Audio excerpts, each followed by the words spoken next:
dissolution of parliament up to Prime Minister. Chicken farmer worries over ban on chicken exports.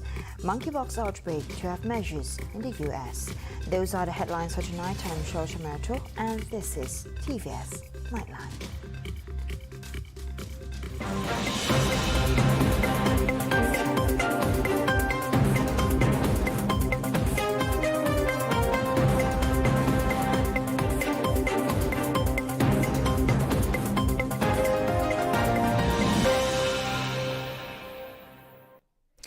Premier of Sarawak, Dato' Patinggi Tan Sri Abang Johari Tunapeng, has assured that he will leave the decision to dissolve Parliament to Prime Minister Dato' Sri Ismail Sabri Yaakob to make way for the 15th general election. The chairman of the Gabungan Party Sarawak, or GPS, said Sarawak is well prepared and ready to assist the federal government should there be a sudden need to hold a general election in the near future. Inflasi kerana pilihan raya ini adalah pilihan raya kebangsaan di peringkat parlimen. Kita serah kepada Perdana Menteri lah. He was speaking while attending the 2022 Gawai Open House at the Borneo Kuching Convention Centre BCCK on Wednesday, June 1st. For the record, the term of a legislature will automatically be dissolved after 5 years, which is supposed to be in 2023. However, the cabinet, led by the Prime Minister, could decide when to dissolve Parliament with the consent of the King. Malaysia's ban on chicken exports has come into effect today. This has greatly affected farmers who have constantly been supplying chicken for the purpose of export. Not only that, the cost of chicken feed has soared greatly as it's usually made of imported grains and soybean, which is now facing a global shortage due to the Ukraine-Russia conflict and uncertain weather patterns. There's a schedule changes due to slow growth of chicken. The slow growth of chicken is affected by feed quality as well. This feed quality is a global issue where the rising cost of feed material from abroad has forced some feed millers to adjust their feed level, unlike what we had previously back before MCO. So that's the difference between now and 2 years back. Shaizul went on to say that the export ban will prompt importers from other countries to switch to another supplier. When the ban is finally lifted sometime in the future, he said, the export ecosystem will be different, creating a long-term headache for all chicken exporters in Malaysia. At this moment, we cannot sustain anymore. If we are to absorb even more losses, take even more loan, I think I'm better off driving Grab. So that means I won't be in this business anymore. Meanwhile, in Singapore, concerns are growing among businesses selling chicken rice, as the country imports 34% of its chicken supply from Malaysia. Daniel Tan, who owns 7 chicken rice stalls, described the ban as catastrophic. Most chicken rice stores, if not 100% of chicken rice stores, all use fresh chicken rice, basically imported live, slaughtered, so the ban would mean we are no longer able to sell. It's like McDonald's with no burgers, or maybe Coca-Cola without Coke. Tan said exporters have been working to bring extra supplies of chickens before the ban took effect today. These chilled chickens will be able to sustain the business for about 2 weeks, he added. So at some point, the chickens will run out. We are expecting from past experience, maybe 2 to 3 weeks. From that point onwards, we'll probably have to do frozen chickens. Yeah, frozen as in the ones in the supermarket from Brazil. The 42-year-old businessman does not expect to make any profit during the whole period of the ban. Instead, he will be keeping a close eye on the losses his business would experience. I'm going to lose. If I have to lose 126K a month, we'll be bankrupt by the first month. Over 20 countries where monkeypox is not an endemic have reported outbreaks of the viral disease, with more than 300 confirmed or suspected infections mostly in Europe. The outbreaks are raising alarm because monkeypox, which spreads through close contact and was first found in monkeys, mostly occurs in West and Central Africa and only very occasionally spreads elsewhere. This was not excluding the United States of America. However, their prevention measures have been set. Our correspondent in Washington, D.C., Alfian has the report. The Centers for Disease Control and Prevention has identified 10 cases of monkeypox across 8 U.S. states as of Friday. Cases have been found in California, Florida, Massachusetts, New York, Utah, Virginia, and Washington. Scientists have recorded more than 350 confirmed or suspected monkeypox cases since May 5th, mainly in Europe, but also in the United States, Canada, and Australia. They are trying to determine whether in the cases might be connected and how. CDC Director Dr. Rochelle Walensky said the U.S. has the resources they need to help respond to monkeypox in this country right now. It seems that they have been preparing for this type of outbreak for decades. Walensky mentioned 2 vaccines that are approved by the Food and Drug Administration for smallpox and stored in the National Strategic Stockpile. The U.S. has 100 million doses of one vaccine called ACAM 2000. The second, called Jynneos, is FDA approved for use against monkeypox in particular, and some doses of it have been already distributed. Although some of the U.S. patients have a history of travel to areas where monkeypox has been spreading recently, that's not true for everyone. Given that, Walensky said their side need to presume that there is some community spread. The public health system is ramping up to test, treat, and possibly vaccinate those at high risk, health officials said. The White House, together with the Centers for Disease Control and Prevention, is working to ensure that tests, vaccines, and treatments are easily available to all who need them.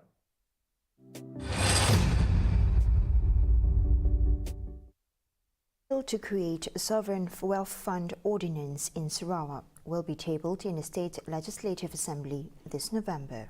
Premier of Sarawak, Datuk Panigi Tan Sri Abang Johari Tunapeng said the fund, modelled after the Government Pension Fund Global of Norway, would begin its operation in 2024. In a message in conjunction with the Gawai Dayak 2022 celebration, which begins on Wednesday, June 1st, he said Sarawak now had the largest financial reserves compared to other states and that it should be reinvested to provide long-term benefits for the people. Dan pertambahan kepada simpanan negeri ini harus dilaburkan semula sebahagiannya untuk memberi pulangan hasil, untuk memberi manfaat kepada generasi akan datang melalui sebuah dana yang dinamakan Sovereign Wealth Fund. He said Sarawak had a very bright future with many resources that could be used to make the state an economic power in the Southeast Asian region, as well as many investors wanting to come to the state because of its advantages, including political stability and unity among the people. Abang Johari said these amendments had also been made to the State Land Code and the Forestry Ordinance to prepare Sarawak for a new economy that would also involve environmental protection and carbon trading, with the potential to be additional sources of income for the state. Saya yakin langkah ini akan membuka laluan kepada Sarawak untuk terlibat dalam perniagaan karbon atau carbon trading yang berpotensi memberi pulangan hasil kepada Sarawak.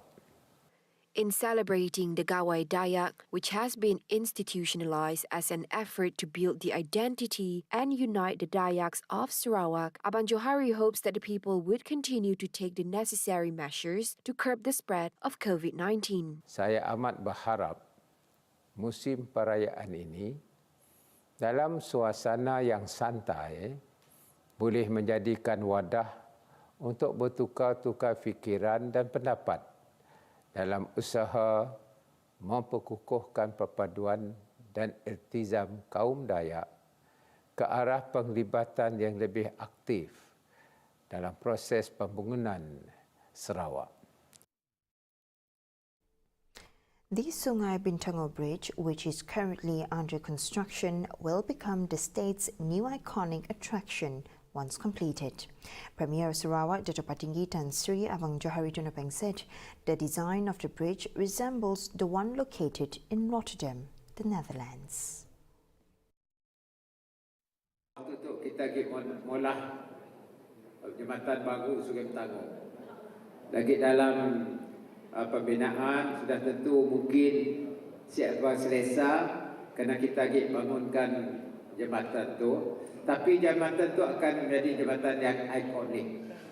Desainnya sikit saya dapat nanggal tempat yang saya lihat ada jambatan kedai kita yang ialah di Rotterdam. Kedai jambatan di Rotterdam. Jadi kampung kita macam standard Rotterdam lah apabila siapnya jambatan ya. He added that the state government will also build a waterfront in Satot district, which will be implemented in the next 3 years with a cost of over 60 million ringgit. The plan is also the state government's initiative in an effort to increase the attractions in Kuching City. Akhirnya, Bandaraya Kuching akan mempunyai prasarana yang boleh kita banggakan menjadi tarikan dalam pembangunan ekonomi yang sedang berjalan. He was met by reporters while attending the Kampong Bandar Shah 2022 Ideal Fitri celebration organised by Anak Seni Bandar Shah Kuching Association in the Waterfront Hotel on Tuesday, May 31st. Coming up after the break, Sarawakians celebrate Gawai in Hawaii, and opinions are split between European Union members on a gas ban against Russia. Right here on TVS Nightline, stay tuned.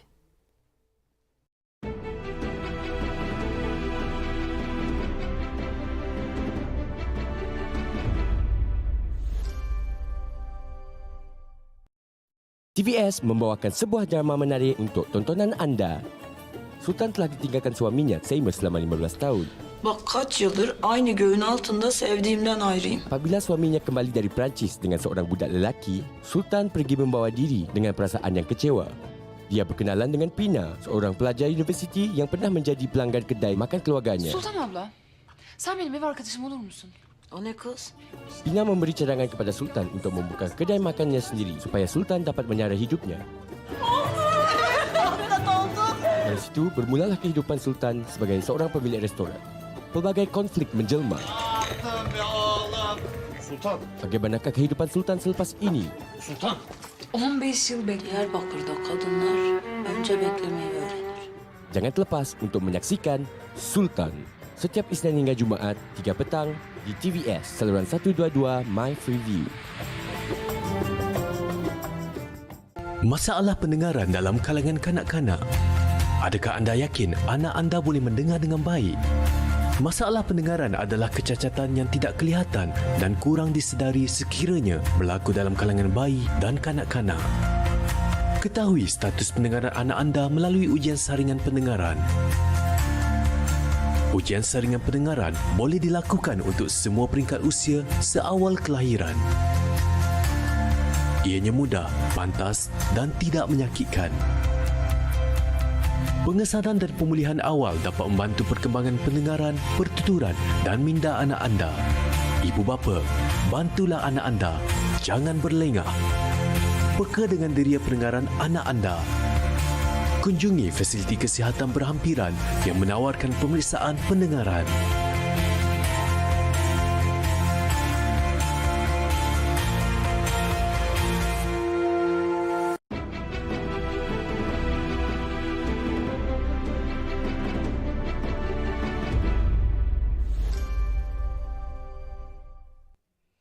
Welcome back to the Nightline. The young Deputy Agong Al-Sultan Abdullah Riayatuddin Al-Mustafa Billah Shah and Raja Permaisuri Agong Tunku Aziza Amina Maimuna Iskandaria today conveyed Gawai Day greetings to all who celebrate in Sarawak. Dear Majesties, in a post on the Istana Negara official Facebook account, express hope that the Gawai Day celebration will continue to foster interracial harmony and strengthen unity in Malaysia. The King and Queen also hope that the festival will bring prosperity, well-being, peace, and happiness to all who celebrate. The post said the famous Gawai wish, Gayu Guru Gerai Nyamai, which translates to wishes for a long life and good health. The Gawai celebration, which begins today, marks the beginning of a new paddy planting season. In other matters, close and strong relationships among the people are the basis for the unity and harmony of the people in Sarawak. Deputy Premier of Sarawak, Dato' Ahmad Awang Tengah Ali Hassan said the diversity and differences that exist are not an issue for the whole community to celebrate together. Kita di negeri Sarawak ini, inilah keadaannya. Setiap perayaan dirayakan bersama. Kita lihat macam hari raya ini. Kaum-kaum lain pun merayakan bersama. Dan besok Gawai Dayak yang dirayakan oleh masyarakat Dayak kita.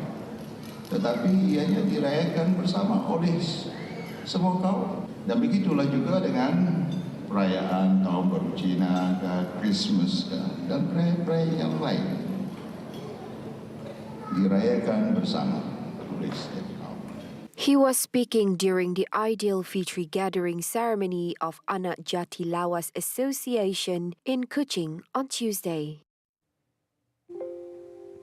Berjalai berdungkat ke adat, tinduk berpangkal ke pengingat. That Ivan phrase brings a meaningful definition for the Dayaks, especially those abroad, which means wherever you go, your culture and identity remains. Now here's a story of Dayaks abroad who do not think distance should stop their celebration. Hai semua, dengar, nama saya Cynthia dan saya berasal dari Miri, Sarawak. Saya berbangsa Kayan dan sudah 5 bulan saya menetap di Hawaii. Tapi hati saya masih di Sarawak. Saya sangat merindu Sarawak dan kawan-kawan saya di sana, keluarga saya dan terutamanya makanan. Buat tahun ini saya tidak sambut Gawai kerana cuti hari Gawai kami tidak ada cuti dan kami belajar dan pergi kerja. Jadi saya tidak ada masa untuk sambut. Saya cuma masa-masa sikit-sikit saja di rumah.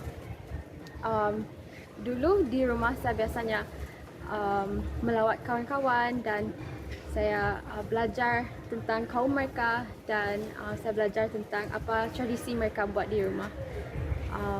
Dan satu tradisi yang saya ingin kekalkan di masa saya di Hawaii adalah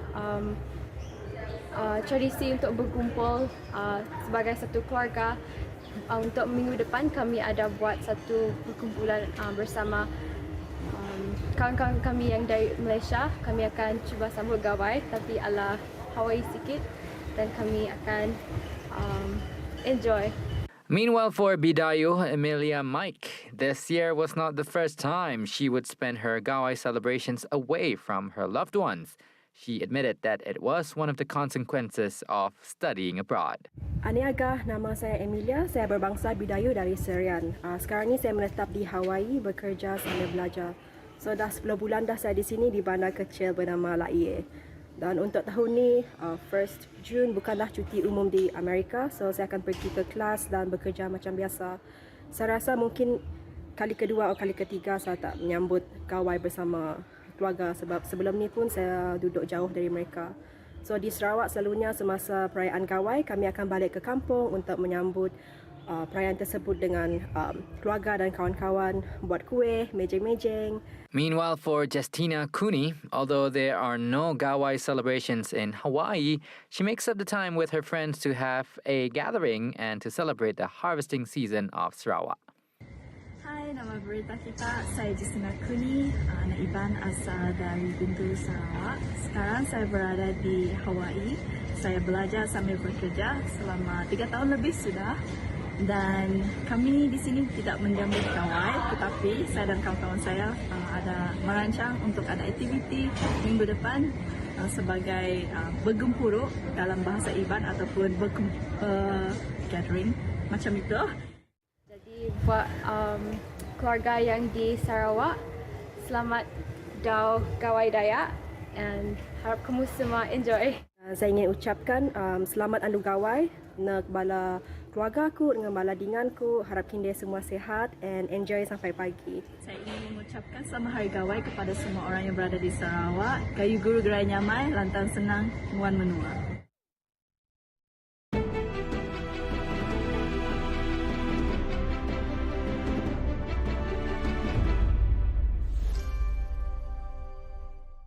Al-Kisah Tayyib. Jangan tinggal. Bolehkah saya cakap dengan Cik Kasim Selamat? Ini Kasim Selamat cakap.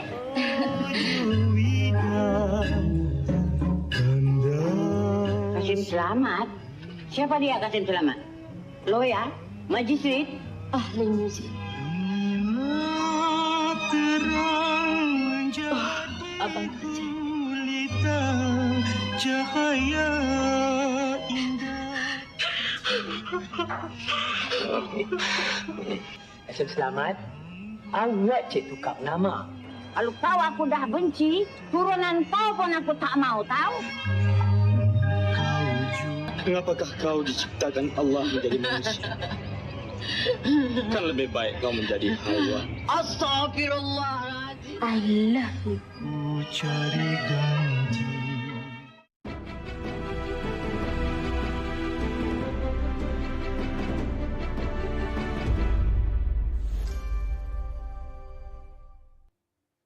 Thank you for staying with me. And now on to our world affairs. The European Union has moved forward with 6 sanctions against Russia. While proposing a new ban to block Russia's natural gas, EU members have expressed divided opinions on the matter. Countries such as Estonia and Latvia have advocated imposing more sanctions, while Emmanuel Macron, the French president, said it is possible for EU to impose an embargo on Russian gas. However, Germany, Austria and several more have decided to go against the gas embargo and said it will not be a topic for the next sanctions package. Karl Nehammer, who is Austria's chancellor, claimed the gas ban is different from the embargo on Russian oil. He said it is easier to compensate for Russian oil, but in the case of Russian gas, is completely different.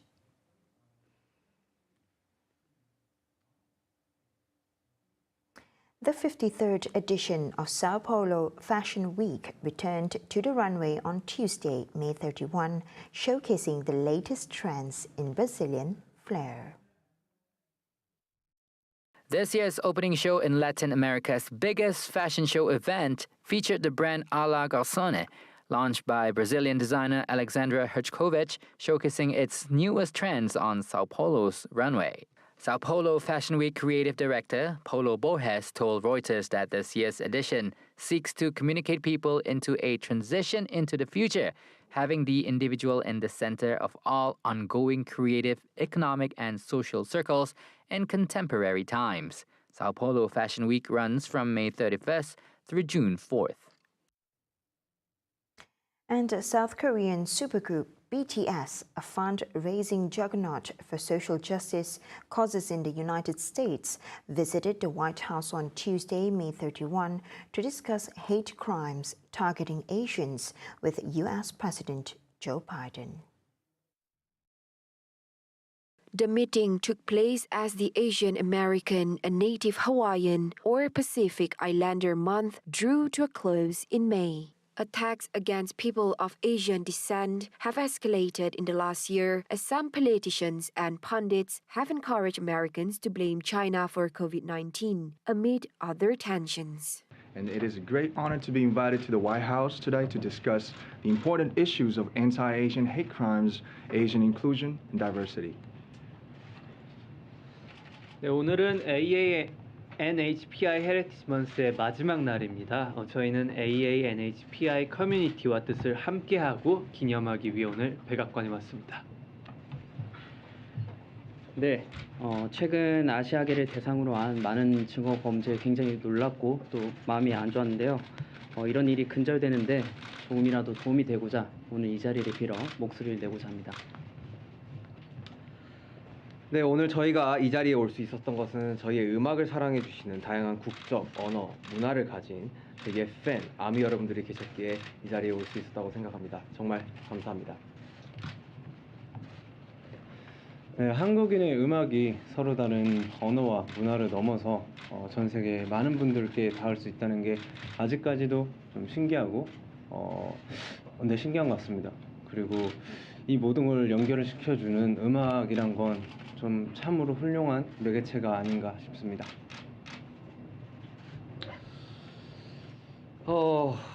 나와 다르다고 그것은 잘못된 일이 아닙니다. 옳고 그름이 아닌 다름을 인정하는 것으로부터 평등은 시작된다고 생각합니다. 네, 우리는 모두의 각자의 역사를 가지고 있습니다. 오늘 한 사람 한 사람이 의미 있는 존재로서 서로 존중하고 이해하기 위한 또 한 걸음이 되기를 바랍니다.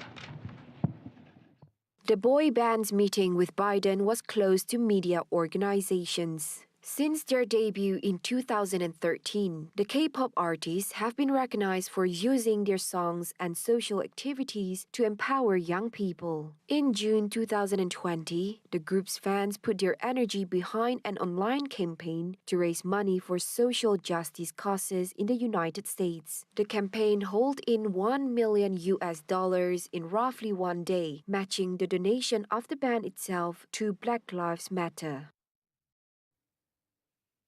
Now 2022 is a special year for Sarawak as the government has announced a 2-day holiday for the Gawai Daya celebrations, which means another 2-hour special Sujatra Asya is due just for you to enliven your Gawai morning tomorrow. Join Fatah, Jonathan and Wan Alif live from TVS Studio Kuching, where they will be exploring the culture and traditions of the Bidayu Selako tribe, while Sharon and Juzak will be talking to our very own Alexin, who is of the Sebop tribe, a tribe that is rarely known in Sarawak. It's an episode you do not want to miss. 7:30 a.m. tomorrow, only on TVS Astro Channel 122 and My Freeview. See the world closer with TVS as we bring you the latest news updates both locally and internationally. Just a click away by heading on to our website at www.tvstvmy or follow us on our social media platforms. That's all the time we have for TVS Nightline. I'm Cheryl Shaminato and thank you for watching.